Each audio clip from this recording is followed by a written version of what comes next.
মধ্যপ্রাচ্যের আকাশে যুদ্ধের ঘনঘটা, সমুদ্র জুড়ে মার্কিন রণতরীর মহড়া, প্রস্তুত আমেরিকার বিমানবাহী রণতরী ইউএসএস আব্রাহাম লিঙ্কন। আকাশে ডানা মেলছে অত্যাধুনিক F-35 স্টিলথ যুদ্ধবিমান।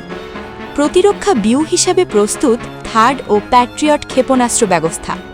আরব সাগর ও ওমান উপসাগর জুড়ে মোতায়েন করা হয়েছে ডজনখানিক মার্কিন রণতরী। এত শক্তি নিয়েও কেন ইরানের উপর সরাসরি হামলার সাহস দেখাচ্ছে না ওয়াশিংটন? বিশ্লেষকরা বলছেন, ইরানে সামরিক অভিযান চালালে আমেরিকাকে ৩টি বড় ঝুঁকির মুখোমুখি হতে হবে।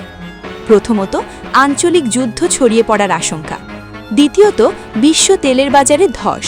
এবং তৃতীয়ত, মধ্যপ্রাচ্যে অবস্থিত মার্কিন ঘাঁটিগুলোতে সরাসরি হামলার ভয়। একটি সীমিত যুদ্ধেও আমেরিকার ব্যয় হতে পারে কয়েক বিলিয়ন ডলার, যা দীর্ঘায়িত হলে কয়েক শ বিলিয়নে গিয়ে ঠেকতে পারে।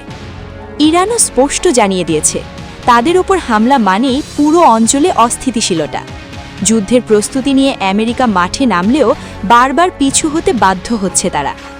সামরিক বিশেষজ্ঞদের মতে, মধ্যপ্রাচ্যে আমেরিকার জন্য সবচেয়ে বড় চ্যালেঞ্জ ইরানের ক্ষেপণাস্ত্র শক্তি। হাজারো ব্যালিস্টিক ও ক্রুজ মিসাইলের পাশাপাশি ইরানের রয়েছে শক্তিশালী শাহেদ ড্রোন এবং নৌ গেরিলা সক্ষমতা। এছাড়া ইরাক, সিরিয়া, কাতার ও আরব আমিরাতের মার্কিন ঘাঁটিগুলো এখন ইরানের ক্ষেপণাস্ত্রের নাগালে। সমীকরণে নতুন মাত্রা যোগ করেছে চীন।